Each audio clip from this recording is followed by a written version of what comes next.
سورۃ الاحزاب کی آیت نمبر 35 میں اللہ تعالیٰ فرماتے ہیں یقیناً مسلمان مرد اور مسلمان عورتیں، مومن مرد اور مومن عورتیں، فرما بردار مرد اور فرما بردار عورتیں، سچ بولنے والے مرد، سچ بولنے والی عورتیں، صبر کرنے والے مرد اور صبر کرنے والی عورتیں، خشوع کرنے والے مرد اور خشوع کرنے والی عورتیں، صدقہ دینے والے مرد اور صدقہ دینے والی عورتیں، روزہ رکھنے والے مرد اور روزہ رکھنے والی عورتیں، اور اپنی شرمگاہوں کی حفاظت کرنے والے مرد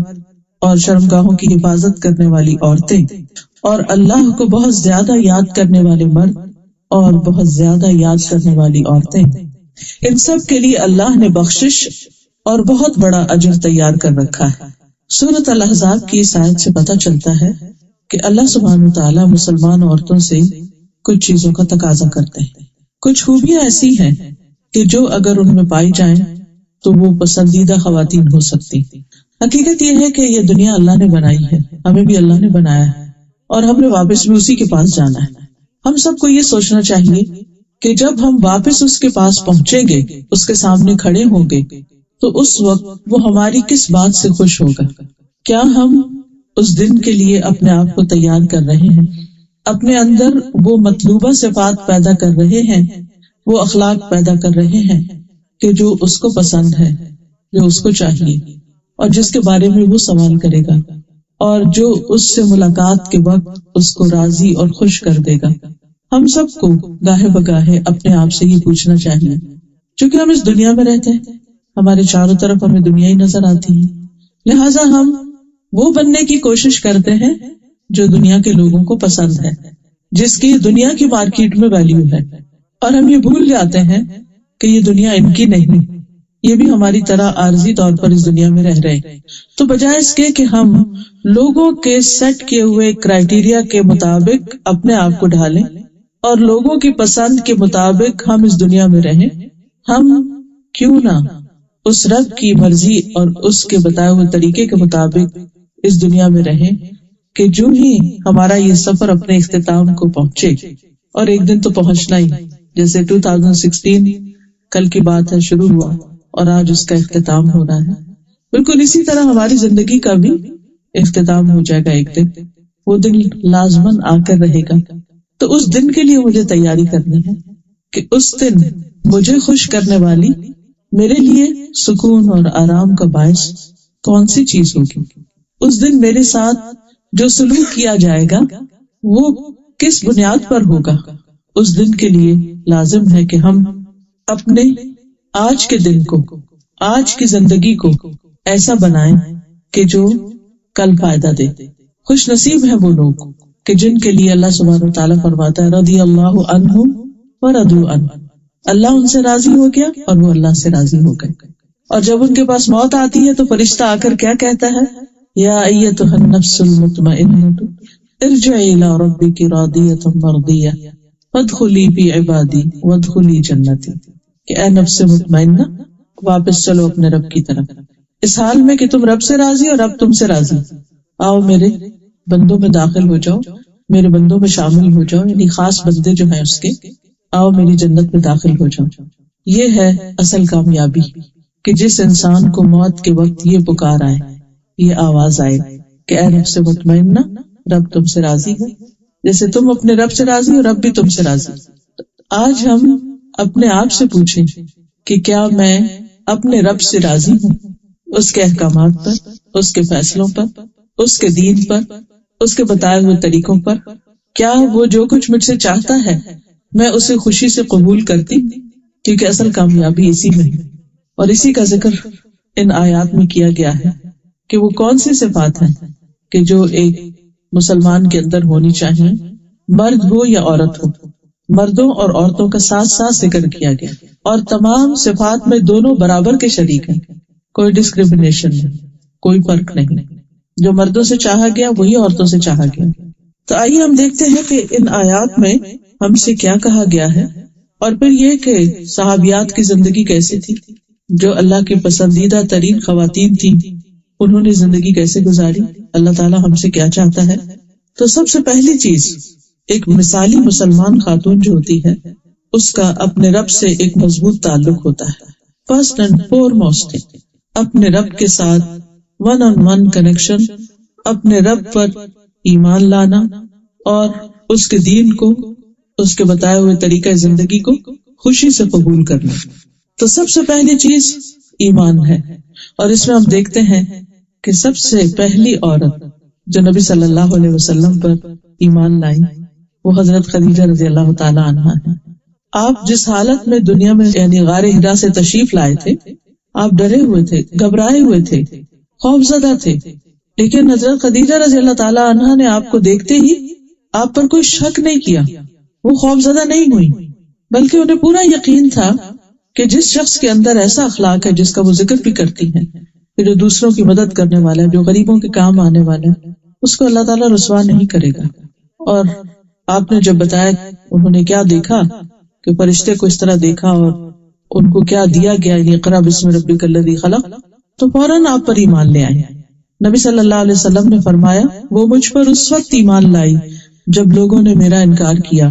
میری اس وقت تصدیق کی جب لوگ میری تکذیب کر رہے تھے، اپنے مال سے میری اس وقت مدد کی جبکہ لوگوں نے مجھے اس سے دور رکھا. تو یہ ہے حضرت خدیجہ ہمارے لیے ایک بہترین رول ماڈل کہ جو اللہ کے رسول صلی اللہ علیہ وسلم کو، جبکہ آپ اپنی کسی بہت بڑی قوت کی حالت میں نہیں تھے، ایک پریشانی کی حالت میں تھے، لیکن اس کے باوجود جو کچھ انہوں نے کہا اس کو مان لیا، اس پر ایمان لائی. پھر اسی طرح ہم دیکھتے ہیں کہ ان سے بھی پہلے کچھ ایسی خواتین ہیں کہ جنہوں نے اپنے ہی ایمان کی حفاظت کی، جن میں سر فہرست حضرت آسیہ کا نام ملتا ہے جو فرعون کی بیوی تھی. وَضَرَبَ اللَّهُ مَثَلًا لِّلَّذِينَ آمَنُوا امْرَأَتَ فِرْعَوْنَ اذ قالت رب ابن لی عندک بیتا فی الجنہ. ایمان لانے والوں کے لیے اللہ تعالیٰ فرعون کی بیوی کی مثال پیش کرتا ہے جب اس نے دعا کی اے میرے رب میرے لیے اپنے پاس جنت میں گھر بنا دے. وہ ایک عام خاتون نہیں تھی، وہ کوئی عام نہیں خاتون تھی. حضرت آسیہ جو تھی وہ ایک بادشاہ کی بیوی تھی، ناز و نام میں پلی تھی، ایک محل میں رہتی تھی، دنیا کی ہر نعمت ان کو میسر تھی. ایسا نہیں تھا کہ وہ کوئی ڈپرائیوڈ خاتون تھی یا کسی مصیبت کی باری تھی یا ان کی زندگی میں کوئی بہت پریشانیاں تھی جس کی وجہ سے انہوں نے دین کا راستہ اختیار کیا. آج کل تو ہمارے ہاں یہ سمجھا جاتا ہے نا کہ جس کو سب کچھ ملا ہوا ہے، جس کے پاس ساری نعمتیں ہیں، اسے کیا ضرورت ہے کہ وہ اللہ اللہ کرے. یہ تو وہ لوگ کرتے ہیں کہ جو کسی مشکل کا شکار ہوتے ہیں. لیکن حضرت آسیہ کے پاس سب کچھ تھا، اس کے باوجود جب انہیں جنت کا پتہ چلا، اللہ سبحانہ وتعالیٰ کی پہچان ہوئی، تو دنیا کی چیزیں انہیں حقیر نظر آئیں کہ تو کچھ بھی نہیں. ان کے پاس وہ سب کچھ تھا جو ایک عورت خواب دیکھ سکتی، یعنی جس کا ایک عورت تصور کر سکتی. لیکن حقیقت یہ ہے کہ جس شخص کا آخرت پر ایمان ہو جاتا ہے، جو جنت کی نعمتوں کو جان لیتا ہے، تو اس کے لیے پھر دنیا بہت حقیر ہو جاتا ہے. اس کی منزل پھر دنیا نہیں رہتی، وہ دنیا میں تو بس جیتا ہے اور اپنی ضرورت پوری کرتا ہے. اس کے خوابوں کی منزل پھر جنت ہو جاتی اور اس کے لیے وہ کچھ بھی قربان کر سکتا ہے. اور یہی وہ خاتون ہیں کہ جنہوں نے دعا کی رب ابن لی عندک بیتا فی الجنہ، اے میرے رب میرے لیے اپنے پاس جنت میں گھر بنا دے. اور کہتے ہیں کہ جب انہیں ایمان لانے کی بنا پر تکلیفیں دی گئی، ان پر طرح طرح کا ظلم و ستم کیا گیا، ان کے ہاتھوں پہ میخیں گاڑ دی گئی، کیل لگا دیے گئے اور ان کو دھمکیاں دی گئی کہ تم اگر نہیں باز آتی تو تمہارے ساتھ بہت برا سلوک کیا جائے گا. تو حدیث میں آتا ہے کہ جب انہوں نے اللہ سے یہ دعا مانگی کہ اللہ مجھے ظالم لوگوں سے چھٹکارا دے، تو اللہ تعالیٰ نے جنت میں ان کے گھر سے پردہ ہٹا کر ان کو وہ گھر بھی دکھا دیا کہ جس کی وہ دعا مانگ رہی تھی. پھر ہم دیکھتے ہیں کہ ایمان اور اسلام کے بعد جو خاص خصوصیت ہے وہ ہے اطاعت گزاری کی. والقانتین والقانتات، کہ مومن عورت جو ہوتی ہے وہ اپنے رب کی اطاعت کرنے والی ہوتی، رب کی بات مانتی اور ہمیشہ مانتی. قنوت جو ہوتا ہے اس میں دوام ہوتا ہے، ہمیشگی ہوتی ہے، یعنی کبھی دل چاہ تو مان لیا، کبھی نہیں چاہ تو نہ مان، کسی جگہ مان لیا اور کسی جگہ چھوڑ دیا اللہ کا حکم نہیں. قانتین وہ ہوتے ہیں کہ جو ہمیشہ ہر جگہ ہر موقع پر اللہ کی بات کو پریفرنس دیتے ہیں، اللہ کی اطاعت کرتے ہیں. اور اس میں ہم دیکھتے ہیں حضرت مریم کی مثال. قرآن مجید میں اللہ تعالیٰ فرماتے ہیں وَمَرْيَمَ ابْنَتَ عِمْرَانَ الَّتِي أَحْصَنَتْ فَرْجَهَا فَنَفَخْنَا فِيهِ مِنْ رُوحِنَا وَصَدَّقَتْ بِكَلِمَاتِ رَبِّهَا وَكُتُبِهِ وَكَانَتْ مِنَ الْقَانِتِينَ. اور عمران کی بیٹی مریم کی مثال اللہ نے دی جس نے اپنی شرمگاہ کی حفاظت کی، تو ہم نے اس میں اپنی ایک روح پھونک دی، یعنی عیسیٰ علیہ السلام کے ساتھ وہ پریگننٹ ہو گئی، اور اس نے اپنے رب کی باتوں کی اور اس کی کتابوں کی تصدیق کی، ان کو سچا مانا۔ وَكَانَتْ مِنَ الْقَانِتِينَ، اور وہ اطاعت گزار لوگوں میں سے تھی، یعنی اللہ کی بات مانتی تھی، اللہ تعالیٰ کی اطاعت کرتی تھی۔ جو بھی ان پر امتحان آیا، جو بھی بوجھ ان پہ ڈالا گیا، جو بھی حکم ان کو دیا گیا، اس میں انہوں نے کچھ بھی انکار نہیں کیا، وہ اطاعت کرتی چلی گئی۔ پھر اسی طرح ہم دیکھتے ہیں کہ حضرت ہاجرہ ابراہیم علیہ السلام کی بیوی، کہ جن کو ابراہیم علیہ السلام نے دودھ پیتے بچے کے ساتھ مکہ کی ایک وادی میں چھوڑا، اور جب وہ چھوڑ کر جا رہے تھے